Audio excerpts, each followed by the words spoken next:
Let me tell you the truth. You are looking at a very nervous host here today. Today's show is a lot more than just a show to me. It's a very real family reunion with my TV family, the Partridge family. It's been 25 years since you first heard that music, Come On, Get Happy, and saw that psychedelic bus go by on your TV screen. A lot of years and a lot of memories. Now, please pay attention to the screen. Look at this. Come on, get happy. Well, what happened to our roof? I will bring you. There's Shirley Jones.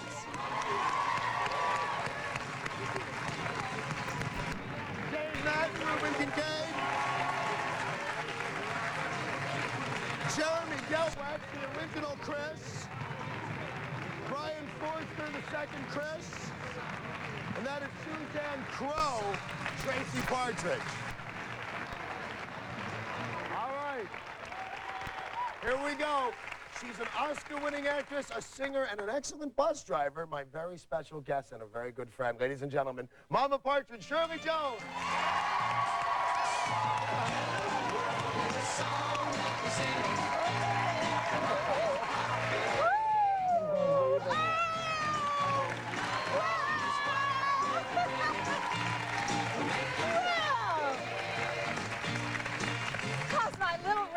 Juvenile delinquents.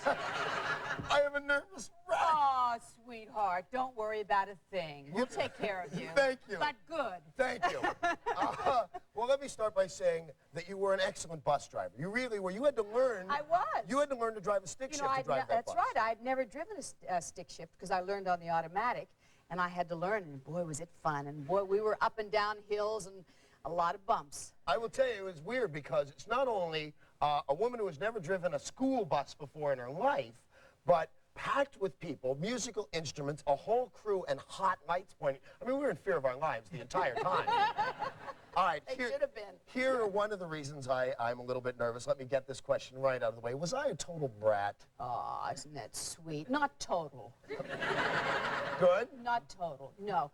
Actually, you know, you really weren't. And I mean that sincerely. In all honesty, you were a curious, bright kid. You were a real kid. And, you know, unfortunately, you had to be an actor. But you were a real kid, and you were good at what you did. And I never thought of you as a brat. You know, I had to tell you, you know, what to do every now and then and how to behave. But I told my own kids that, so why wouldn't I tell him? Your own kids, which include Sean Cassidy. Right. Who is doing, real term for Sean. Who is doing incredibly well. Yeah. Sean he's a writer and producer and director, isn't he? He has a new series coming out. Patrick Cassidy, who is doing very well. Yes. Has a new baby. I'm a grandma. Oh, no, I've got a question for you about Patrick. He's got a new baby, and then you're a grandma, which is so weird for me. For the third time. I had Mrs. Hefner, Hugh Hefner's wife, on my radio show yesterday, and she said to me, she said, Patrick Cassidy says hi. He was here all last night. What's the new papa doing at the Playboy Mansion all night long? Well, he took his wife, and it was their first night out. They went to see the fight. You know, they went for the fight. Yeah, the Tyson fight. And I was the babysitter. First time to babysit with my 2-week-old grandson. Oh, now the fight, of course, lasted 60 seconds. That's so right, that doesn't exactly. really explain the other 23 hours, 59 minutes, but we'll move on. Well, they had a good time. Has the Partridge family, being a member of the Partridge family, did that change your life? It certainly did mine, forever. Yeah. But you were an Academy Award-winning actress before the Partridge family. But it was so popular for so long. Yeah. Did that alter your life a little? Well, it was a wonderful time for me because I had been, you know, traveling all of my career all over the world. With your Oscar right there. Hey, how about that? By the way, I will tell you the absolute truth. Walking into somebody's house and seeing their Academy Award is very intimidating. It really is. He wanted to hold it. He said, "Can I hold your Oscar?" Well, that's as close as I'm ever going to get, Shirley. Now, don't say that, Danny. So back to the Partridge family. But what it did for me was give me some normalcy in my life because I'd had, you know, all those years of being on locations and away from my family, really. And my kids were still small. So what Partridge family did for me, besides, of course, giving me a successful 5 years on television, it gave me a chance to raise my own kids, you know, for 5 years and be at home. And so that, for me, was a wonderful time in my life. Do you have a favorite Partridge moment, a favorite episode? I love the Christmas episode. That was does anybody one of my remember that one? favorites. Yeah. And I love the one and only episode that I got to sing in, which was the whale song, if any of you remember that. Right, sure. The whale song, which we did at Marineland. That was one of my favorite shows. Also, the show we did at Kings Island Amusement Park. Yeah, that was great, too. Because in those days, everything was shot on film and with one camera, so you had to do every scene over and over again. So I had to ride the roller coaster over, which he loved. We couldn't get him off. Yeah, we couldn't get him off. I spent that whole week just staggering around and throwing up, which coincidentally is pretty much how I spent the 80s.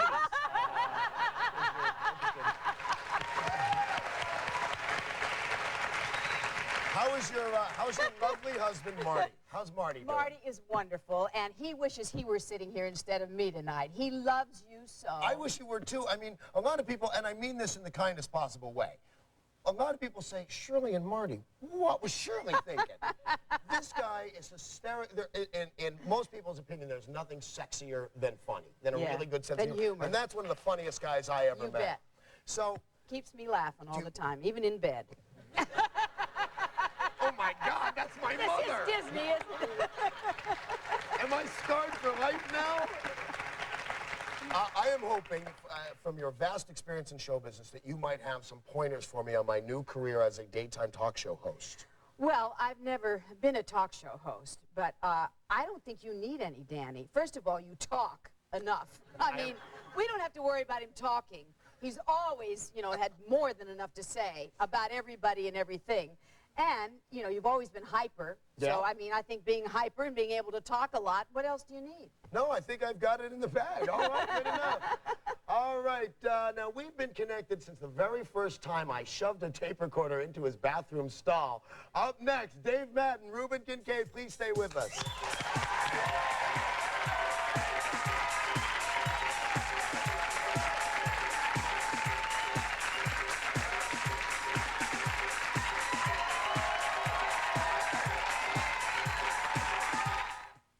I tried this bath bar because I'm just wild about lather. Oil of Olay Bath Bar is full of moisture-rich lather. And this is meaningful lather, full of moisture. These bubbles actually do something. Unlike soap, it helps hold moisture in, so skin isn't just softer, its condition and texture are actually improved. Incredible lather and incredible skin, all for just the price of a beauty bar. Hold on to moisture with Oil of Olay Bath Bar. Hey, it's the only skin that I'm ever gonna have. I better take care of it. You say you love raisin cereal, but you leave the flakes behind when the raisins are gone? You need a new raisin cereal, new Golden Raisin Crisp. Get GRC, and you're gonna get this, an empty bowl. Because you'll love every golden flake, every sweet, crunchy cluster, every last bite. You're a raisin cereal lover and you want to get this? Get this, GRC, new Post Golden Raisin Crisp. Finally, a raisin cereal with more to love than just raisins. Last week, we thought we had a 24-hour bug. But we may have had a mild case of salmonella poisoning. They came from bacteria, which was spread around our kitchen to other foods. Now we use Lysol antibacterial kitchen cleaner.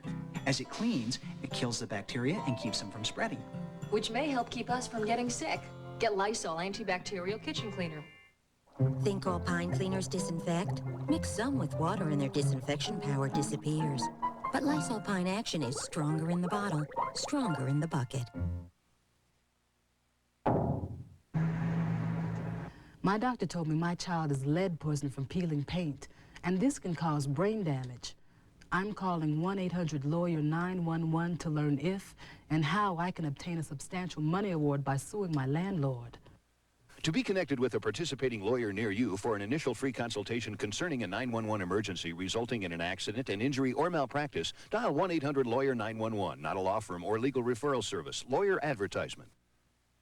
I lost my cowboy boots. Under the table, honey. Ma, did you fix my backpack? Yes, I did. Oh. Hey, watch it. I'm ready. Kids, pick out something to drink. Okay, we got purple boxes, soda, and Sunny D. Grab the Sunnies. Sunny Delight singles have the great citrus taste kids love and the same vitamins as Big Sunny Delight. Mom, your shoes. Cool. Sunny Delight singles, the good stuff kids go for. Ever wish you knew in advance who was calling? This is Radio radar controlled. Daughter's boyfriend calling again. Ever wish you had call ID? Call is friendly. Call is friendly. Call ID shows the number the call is coming from. You could pick up, call back, whatever. Call now for a very special offer. Call ID, call return, and repeat dialing, all for one low price. And for just $1 more, you'll get your own Call ID box worth $40. Call 1-800-9-THE-BOX. The dramatically different season continues. None of this is real. It's all a delusion. Somebody help me! A holographic doctor faces a decision no human could make. Destroy the ship. On an all-new episode of Star Trek Voyager. Then, Thomas Vale is drawn to a mysterious blind boy who can see the past and predict the future. He's the negative. Now, his past is about to meet his future. Nowhere Man. Right after Star Trek Voyager. Tonight, beginning at 8 on UPN 9. Stephanie Miller, special premiere midnight, Friday, September 15th.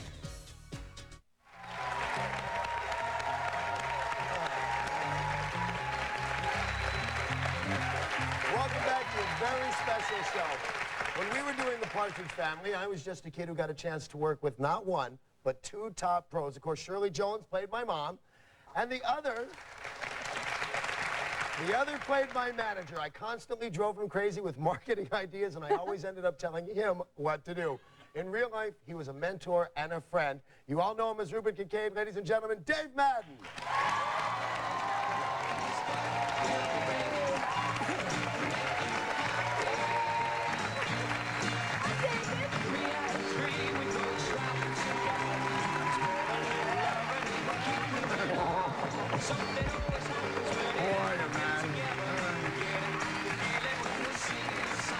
This is very, very exciting. Do people still call you Reuben? Yeah, thanks to you, they still do. People would have forgotten about me by now if it wasn't for you. I know, I do keep our name in the papers. Yeah. What is it you want now? You called me up, I had to come from Los Angeles. What do you want? I want to talk to you. You know what I want? You know what I miss? What? When Dave and I were much younger men, Dave and I used to have we kind of had an act that we would do, and we were thinking about taking on the road. Dave would do special visual tricks with my face. Do you remember this? Yes. Yeah, well, you see, it was up to Danny and I to entertain the audiences that came in to watch us shoot. I mean, Shirley was on drugs.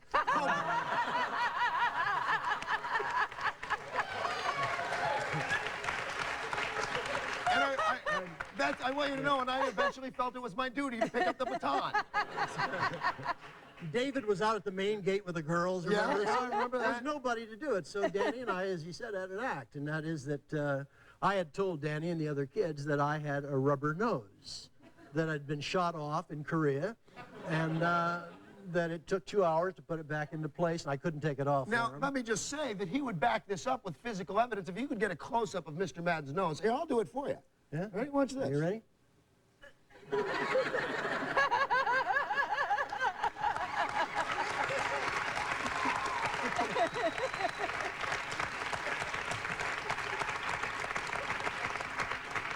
So I had this rubber nose, and Danny had a rubber face. I mean, he really had a very pliable, kind of silly putty face back in those days. And I used to be able to take his face, and by squeezing, I don't want to do it right now, but by squeezing it together, I could bring it down so that both eyes, his nose and mouth, were about the size of a $50. And I would do that. I would just knead his face until it got down to that size, and I would tell them that I was working on making it the size of a dime. And he would tell them about my artificial nose, and he'd show it to them. And that was our big act, wasn't it? That was one of our big... Let me jump out into the eyes. If there are questions, feel free to raise your hands. Dave, do you also remember... Dave has always not been the kind and generous man you see before you now. Do you remember explaining... Do you remember explaining to me how I got the job? How you and I both got the job on the Partridge? Why they needed us? Well, yes, I do. But and I think maybe when I tell you, you'll agree that it was probably true. David Cassidy, handsome guy, huh? Yeah. Nice-looking guy. You're darn right. Shirley Jones, lovely woman, right?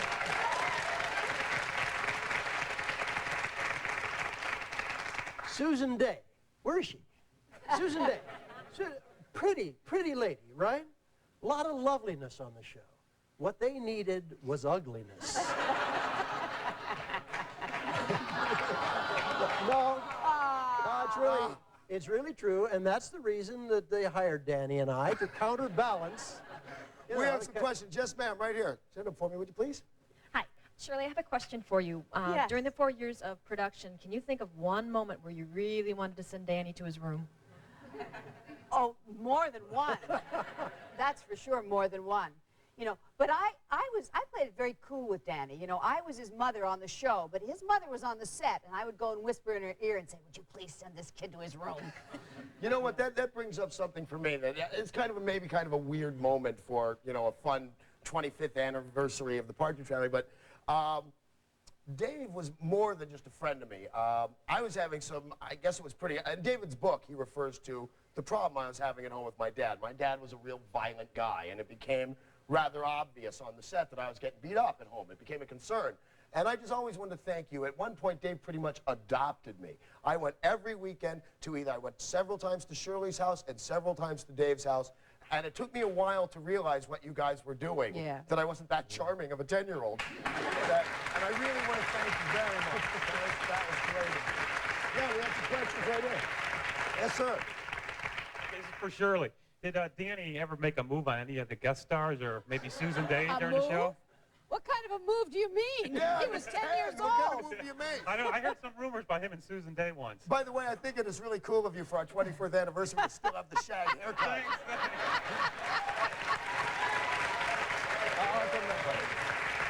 Yes, ma'am, right here.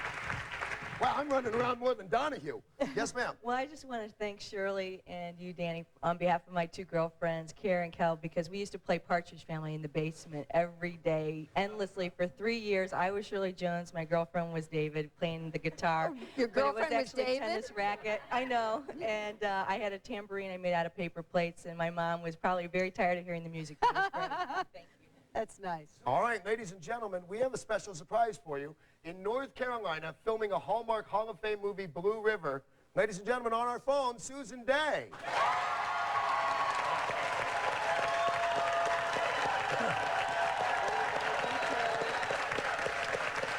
Wow.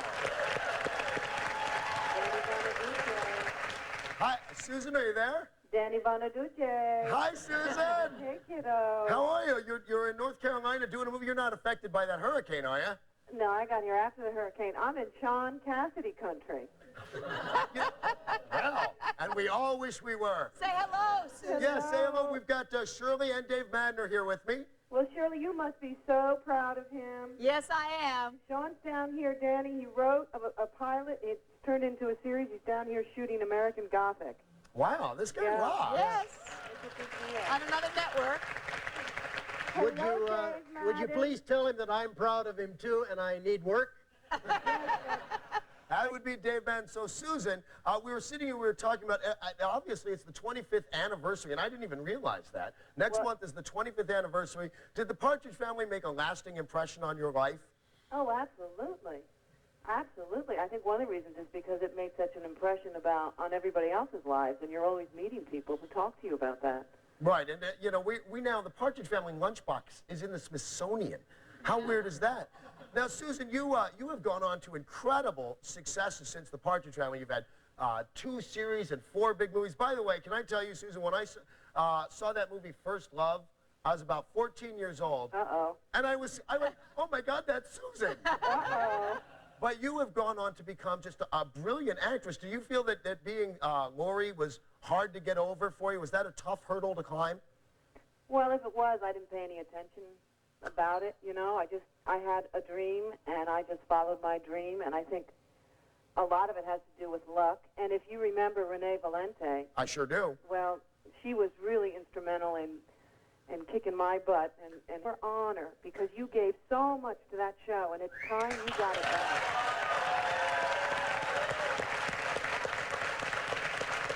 I can remember after we did the pilot, I can remember, you know those executives that used to stand around in the suits? Yeah, I remember they all them. looked like our grandfathers? Uh-huh. Well, I can remember them shaking their heads and talking about you. That kid, they'd say, that kid, he is so funny. His timing is so great. And I think you had a lot to do with selling that pilot. Well, sometimes I was funny. Then some in the movie right now, and you're actually on the set right now of Blue River. But there's something I would like to take just 1 second of your time to tell you. There was a time when things were not going this well for me, and I would do anything for a laugh and anything for $1. And I made some jokes at your expense, and I just want to tell you, if I ever hurt your feelings in any way, you've never been anything but kind to me. I'd just like to take this opportunity to apologize if I ever hurt your feelings, and thank you for all your support. Well,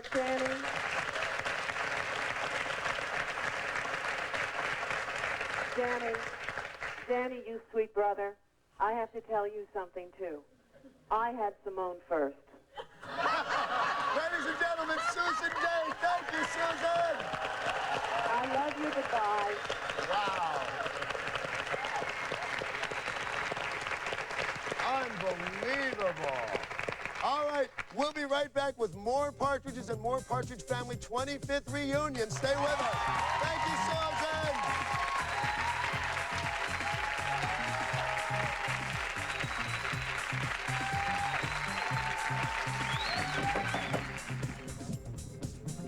Chris, we're ready for your makeup. Okay, let's go.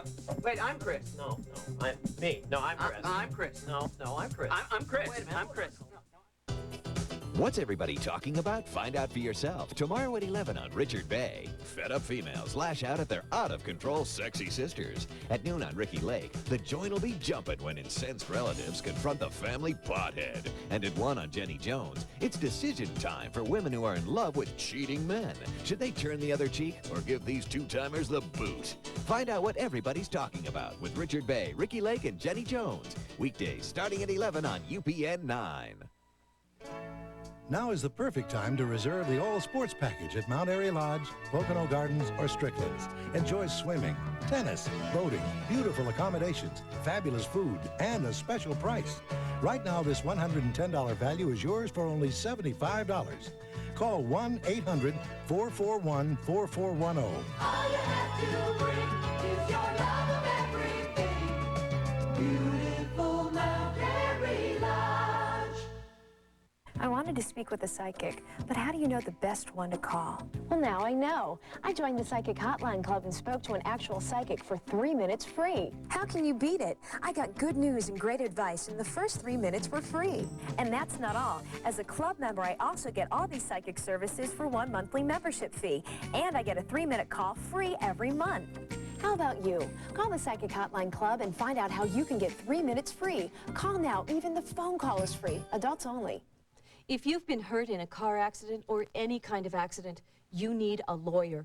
Our lawyers can help you get money. Call the Lawyers Group. To be connected with a participating lawyer or a law firm near you, call toll-free 1-800-677-2020. Your lawyer gets paid only if you collect money. So if you've been hurt in any kind of accident, call 1-800-677-2020. Attorney advertisement, not a law firm or a referral service. Speak to a lawyer now for free.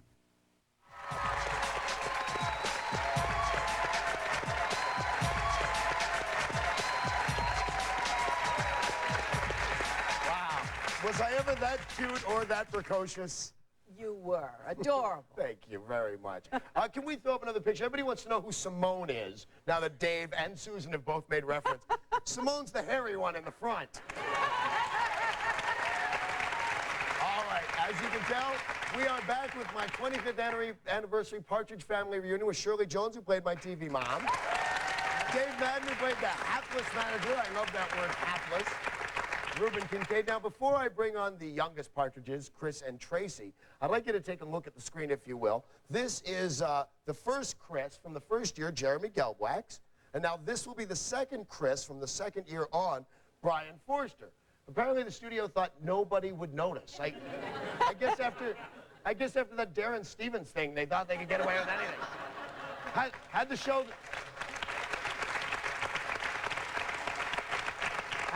gone on one more season, Tracy was actually going to be replaced by Gary Coleman, and they just let me find. Ladies and gentlemen, let me bring him on. Chris number 1, Jeremy Gelbwaks. Chris number 2, Brian Forster. Brian, come on down. And Suzanne Crough, Tracy.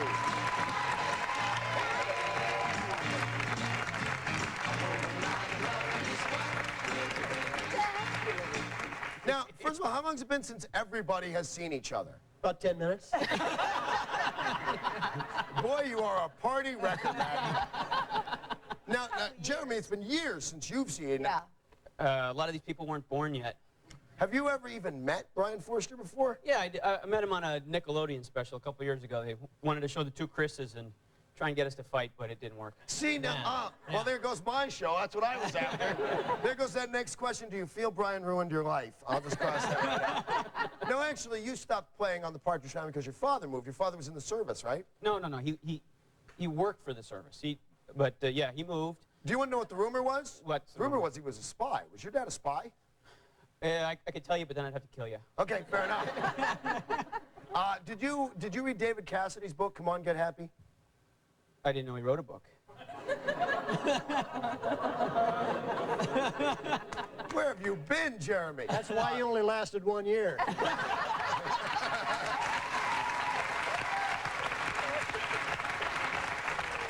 Let me read. I have a quote from David's book right here. It says, about Jeremy Gelbwaks, the first Chris on the Partridge Family. He was rather obnoxious and hyperactive. Apparently there was only room for one of that kind on the show. Wow. Now, so you moved and you now work in computers and behind the scenes in movie production, right? I worked behind the scenes in movies in New York for a few years, and now I work in computers, yes. Good for you. Now, Brian, you moved on to, you stopped doing the Partridge Family and acting really altogether. What do you do for a living? Well, now I'm a race car driver, and I run my own business prepping race cars, and that is my life. You know what? And also, by the way, we've got Suzanne and Brian and Jeremy. A lot of people, I mean, I have been on other people's talk shows. You've seen them. It's me and Todd Bridges and Dana Plato. And usually it's me going, hi, everybody, and them going,